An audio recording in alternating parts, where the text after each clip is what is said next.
아멘. 하나님께 영광의 박수 올려드리겠습니다. 잠깐 기도하겠습니다. 사랑의 주님, 오늘 찬양대의 찬양 말씀대로 우리가 주와 함께 새해의 모든 순간 걷게 하여 주시고, 말씀 중심으로 말씀 위에 세워지는 아름답고 복된 인생 되도록 축복하여 주시옵소서. 은혜에 감사드리옵고 이 시간 주의 말씀으로 우리에게 덧입혀 주시옵소서. 예수님 이름으로 간절히 기도드립니다. 아멘. 365일 만에 우리가 또 송구영신 예배를 드렸습니다. 지구가 365일 만에 태양을 한번 공전한다는 것이 우리가 해가 바뀐다는 것의 의미입니다. 위도에 따라서 조금 차이는 있겠지만 계절의 변화를 우리 대한민국 같은 경우는 아주 뚜렷하게 경험할 수 있습니다. 이 365일 안에 봄과 여름과 가을과 겨울 4계절의 변화를 뚜렷하게 느낄 수 있습니다. 그런데 저 동남아에 내려가도 계절의 변화가 뚜렷하지 않은 곳에 가도 우기가 있고 건기가 있고, 또 노숙하는 분들이 영상 10도에 막 감기가 걸리고 얼어 죽기도 하고, 더운 나라에서도 미세하긴 하지만 기후의 변화가 있다는 것이죠. 그래서 이 한 해가 지나면 새롭게 우리는 마음을 정돈하고 마음의 쓰레기도 다 내다 버리고 새 마음 새 뜻을 품을 기회를 우리가 얻게 됩니다. 그런데 여러분, 목성의 공전 주기를 제가 찾아봤더니 11년 한 10개월 정도 된다고 합니다. 토성은 30년. 그러니까 그 뒤로 갈수록 해왕성, 명왕성 더 길어지게 되는 것이죠. 해왕성은 110년 가까이 됩니다. 그러므로 30년마다 우리가 매듭을 한 번씩 짓는다고 하면 우리 마음이 좀 너무 복잡할 것 같습니다. 365일 만에 우리가 또 새롭게 매듭을 짓고 하나님 앞에 우리의 신앙을 점검하고 새롭게 설 수 있는 기회를 하나님께서 우리에게 허락하여 주심이 얼마나 참 감사한지 모르겠습니다. 우리는 내년 주제를 말씀 위에 든든히 서는 교회로 세웠습니다. 세상에 벌어지는 많은 문제들, 엊그저께도 정치권이 아주 식물국회, 동물국회 아주 시끄러웠는데요. 세상의 문제들, 또 남북한의 문제, 또 이 다자 사회에서의 한국의 문제, 또 우리 가정, 우리 교회, 우리 개인의 모든 문제를 생각해 볼 때 사실은 해결책이 어디 있을까? 이 복잡 다단한 문제의 해결책이 어디에 있을까를 곰곰이 생각해 보면 하나님의 말씀 위에 우리가 반드시 다시 서는 것 말고는 아무런 대안, 아무런 다른 해결책이 없음을 우리가 이내 곧 깨닫게 됩니다. 그러므로 우리 내년 주제가 특별히 말씀 위에 든든히 서는 교회이기도 함과 동시에 우리 송구영신 예배 때에는 삐뚤어진 좌표를 새롭게 설정하고 다시 몸과 마음을 말씀 위에 어떻게 세울 것인가, 거기에서부터 우리의 신앙의 첫날, 신앙의 첫걸음이 시작되어야 한다라고 볼 수가 있겠습니다. 오늘 말씀은 103절, 104절, 105절 딱 한 가지씩 중요한 주제들을 내포하고 있는데요. 103절 말씀 한번 읽어보겠습니다. 시작. 주의 말씀의 맛이 내게 어찌 그리 단지요, 내 입에 꿀보다 더 다니이다. 오늘 말씀에는 주의 말씀이 그 맛이 내게 어찌 그리 단지 입에 꿀보다 더 달다라고 기록하고 있습니다. 여러분, 한번 생각해 보십시오. 여러분이 제일 좋아하는 음식, 여러분이 정말 자다가도 그거 준다 그러면 벌떡 일어날 만한 음식 한번 지금 생각해 보시면 자기도 모르게 입안에 침이 고이고 또 입맛이 다셔지고 하는 일이 있을 것입니다. 그런데 여러분, 말씀에 맛이 느껴진다, 이건 그냥 여러분 비유적인 표현이 아니고 실제로 내년이 아니라 이제 올해죠. 이제 지금 이 순간부터 365일 우리의 삶 가운데 말씀의 맛이 송이꿀보다 더 달콤하게 느껴지는 그런, 저는 꿀 별로 안 좋아하는데, 저는 꿀 알레르기 있는데 이런 분은 그런 분 말고요. 꿀 알레르기에 있더라도 제일 좋아하는 음식에 비유하셔서 성경에서는 지금 가장 달콤하고 가장 맛있는 음식, 그것에 비유하여 주의 말씀을 비유하고 있다라고 하는 것이죠. 작년 2월에 리틀 포레스트라는 영화가 개봉했습니다. 김태리라는 배우가 주연을 맡았는데요. 한 청년이 서울에서 막 너무 고되게 사는 거, 하는 일마다 안 되고 취직도 안 되고 뭐 알바를 할 때도 너무 고통스럽고 사는 게 지옥인 것이죠. 그래서 도망을 쳤는데 자기 고향집으로 도망을 쳤습니다.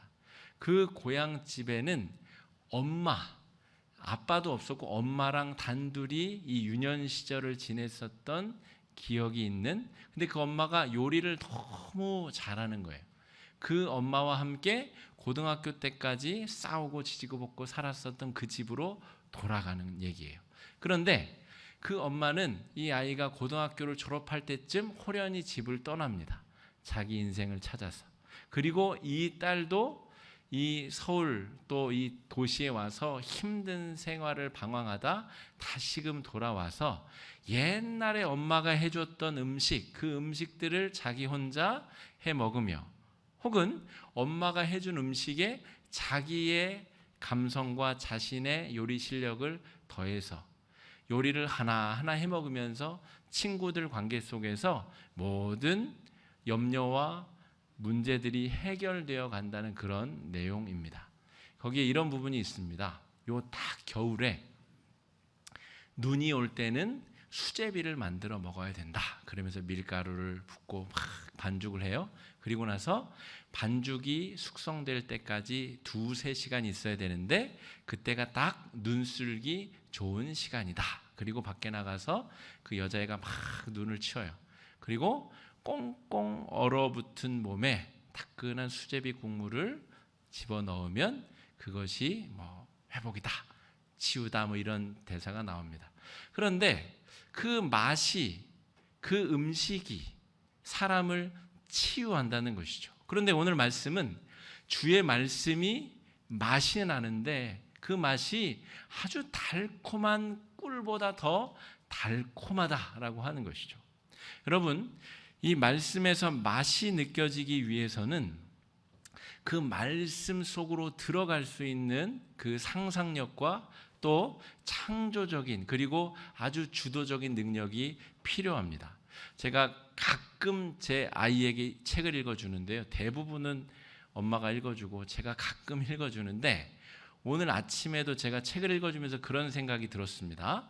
5살짜리가 보는 책은 저에게는 아무 맛이 안 납니다. 그냥 이상한 얘기예요. 막 말도 안 되는 얘기인데 그 얘기를 읽어주고 있으면 얘는 글을 모르기 때문에 그림과 제가 읽어주는 말을 듣고 막 키득키득 상상을 하면서 자기 혼자 막 신나고 즐거워서 난리가 나는 것을 제가 보면서 야, 이거 참 희한한 일이다.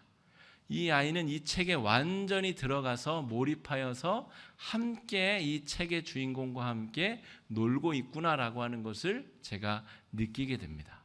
여러분, 지난 한 해 말씀이 여러분 그렇게 맛이 났고 그렇게 느껴지셨는지 한번 돌이켜보면 좋겠습니다. 오늘 말씀은 분명히 주의 말씀에 맛이 난다라고 기록하고 있습니다. 그 맛은 우리의 정말 마음에 깊이 있는 상처도 회복시켜주고 아픔도 만져주고 고쳐주고 온전히 회복해주는 정말 맛있는 음식이다라고 우리에게 기록하고 있습니다. 여러분, 성경을 맛나게 읽기 위한 가장 중요한 팁을 한 가지 말씀드리자면 이 말씀이 모두에게 쓰여진 책이 아니라 나 한 사람에게 쓰여진 연애 편지와 같다라고 생각하시고 말씀을 읽으시면 그 맛을 보다 더 충실히 느낄 수가 있습니다. 이를테면 어떤 잘생긴 연예인이 BTS 누구 멤버가 아미 팬들에게 편지를 써가지고 자기 소셜 네트워크에 다 공개를 했다. 그거는 수십만 수백만의 팬들에게 동시다발적으로 쓴 것이죠. 그런데 우리 사랑하는 땡땡에게라고 나 혼자에게만 그 슈퍼스타가 편지를 써줬다고 한다면 그 한 글자 한 글자 그 한 획의 꺾임까지 여러분 잊어버릴 수 있습니까? 그럴 수 없는 것이죠. 하나님의 말씀이 나를 위해 쓰여진 책이다라고 읽기 시작할 때에 그 책의 맛이 느껴지기 시작하는 것이죠. 그런데 오늘 여기서 달다라고 하는 표현은 중의적인 의미가 있습니다. 정말로 달다, 내가 원하는 대로 내가 원하는 식의 내용만 써 있다는 이야기가 절대로 아닙니다. 때로는 내 삶을 때리고 훈계하셔서 아픔과 고통이 느껴지지만 거기에서 빠져나왔을 때의 그 달콤한 맛, 내 실수와 잘못을 경책하시지만 거기서 회복될 때의 기쁨, 그런 맛이 총체적으로 오늘 달다라고 하는 표현으로 느껴지고 있는 것이죠. 제가 한동안 이 믹스 커피밖에 먹을 줄을 몰랐어요. 그런데 명동에 있는 전땡땡 커피 전문으로 하는 곳에서 그날 먹은 케냐 AA로 내린 이 핸드드립 커피를 제가 잊을 수가 없어요. 제가 왜 이렇게 정확하게 기억하냐면 너무나 충격적인 맛이었기 때문에 그래요. 아주 쓴 커피인데 향긋하고 달콤하고 아름다운 과일 향이 확 나를 뒤덮는 그런 느낌. 그래서 이것이 진짜 커피의 본연의 맛, 다른 거 설탕 뭐 이런 단맛 다 빼고 커피가 낼 수 있는 아름다운 맛이 이 맛이구나. 분명 제 혀는 쓰다고 느끼는데 제 머리는 아름답다, 황홀하다, 멋있는 맛이다, 이런 느낌이 풍겼다는 것이죠. 요즘에 우리가 사무엘상 말씀을 새벽에 묵상하고 있는데 이스라엘 백성들이 엄청나게 혼나는 내용이 나와요. 법궤 빼앗기죠. 법궤가 7개월 동안이나 이방인의 손에 땅에 있는데도 찾으러 갈 생각도 못하고 벌벌벌 떨면서 망했다라고 자조하고 한탄하고 있는 이스라엘 백성들의 모습을 살피고 있습니다. 여러분, 그 사람들이 바로 나다라고 깨달아질 때 그것은 분명히 쓴 맛인데 그 말씀을 묵상하고 거기에서 돌이키게 되면 그 결과는 아주 달콤한 맛, 정말 우리의 인생을 변화시키는 양약과 같은 말씀으로 우리에게 맛이 난다라고 하는 것. 여기서 주의 말씀이 내게 어찌 그리 단지요 내 입에 꿀보다 더 단이다. 이 말씀이 올 한 해 여러분의 신앙생활, 여러분의 인생을 이끌어 나가실 수 있기를 간절히 축복합니다. 104절 말씀 한번 읽어보겠습니다. 104절입니다. 시작. 주의 법도들로 말미암아 내가 명철하게 되었으므로 모든 거짓 행위를 미워하나이다. 이 달다라고 하는 의미를 더 상세하게 설명하고 있는데 주의 법도들로 말미암아 내가 명철하게 되었다라고 하는 것이죠. 잠언 1장 말씀에 보면 이런 말씀이 써 있습니다. 11절에 그들이 내게 말하기를 우리와 함께 가자. 우리가 가만히 엎드렸다가 사람의 피를 흘리자. 죄 없는 자를 까닭없이 숨어 기다리다가 수월같이 그들을 산채로 집어삼키. 무슨 말이냐면 숨어 있다가 강도짓을 하자. 저 사람 확 피 흘려 쓰러뜨리고 가진 것 빼앗으면 그게 다 우리 것 되지 않겠느냐. 나랑 가서 저희 가서 나쁜 짓이나 좀 하자. 거기에 하나님의 백성이 홀랑 넘어가지 않을 수 있는 근거는 여호와의 말씀이다. 하나님의 지혜의 말씀이다라고 하는 것이죠. 여러분, 작년에 우리 교육부 정책이 대폭 바뀌었죠. 저는 아직 애가 5살이기 때문에 뭐가 바뀐다 그러는데 별로 와닿지 않아요. 그런데 지금 고등학생, 중학생 자녀를 손주를 두신 분들은 아주 눈이 막 뒤집힐 만큼 뭔가 많이 바뀐 것 같아요. 고1 애들이 들어갈 때는 정시 비율이 40%로 올라가고 어쩌고 저쩌고 막 난리가 났어요. 그러면 여러분 어떻게 하실 거예요? 이거 계획 다 바꿔야겠다. 학원 바꾸고 진로 계획 바꾸고 입시 컨설팅 바꾸고 다 바꿔야 그래도 어디라도 가지. 이거 큰일 나겠구나. 여러분, 세상에 교육 정책이 바뀔 때마다 우리 자녀들의 교육 정책이 바뀌고 우리 자녀들의 훈육 태도가 바뀌고, 여러분 그것은 아이들의 대학 가고 취직하는 데 도움이 될 수 있을진 몰라도 그 아이가 오늘 하나님 말씀대로 주의 법도들로 명철하게 되는 데까지는 이르지 못한다 하는 것이죠. 여러분, 내년에 우리가 세운 3가지의 소주제 중에 하나는 일주일에 한 번씩 가정에서 예배를 드리는 것입니다. 물론 아이들과 함께 어른 찬송을 부르고 어른들의 이 말씀을 나누는 게 다소 처음엔 굉장히 어려울 것입니다. 그래서 여러분, 주일에 이해하신 우리 어른 성도님들이 자녀들에게 여러분이 이해한 만큼 설명해 주시고, 여러분의 가족들에게 또 설명해 주시고, 그래서 함께 또 기도 제목을 나누고 함께 주의 지혜로 법도로 아이들을 가르치시고 교훈하시고 아이의 인생을 축복하시며 함께 가정에서 기도하시고 예배하는 것, 그것이 우리가 세운 3가지 소목표 중에 하나입니다.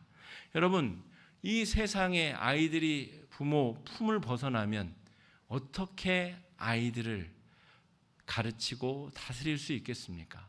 그 어렸을 때에 말씀을 그 마음 깊숙이 심는 것, 말씀 위에 아이가 삶의 근간을 세울 수 있도록 준비하는 것, 가르치는 것, 양육하는 것, 그것이 아이에게 줄 수 있는 최고의 유산입니다. 많은 돈과 많은 땅은 분쟁과 다툼과 갈등은 일으킬 수 있어도 하나님의 말씀은 아이를 바르게 일깨우고 명철하게 한다는 것, 아이를 바로 세운다는 것 기억하시고 말씀으로 우리 가정이 온전하게 세워질 수 있도록 가정에서 한 주간에 한 번씩 반드시 예배로 또 함께 기도함으로 부모가 자녀를 축복함으로 나아가시는 여러분 되시기를 간절히 축복합니다.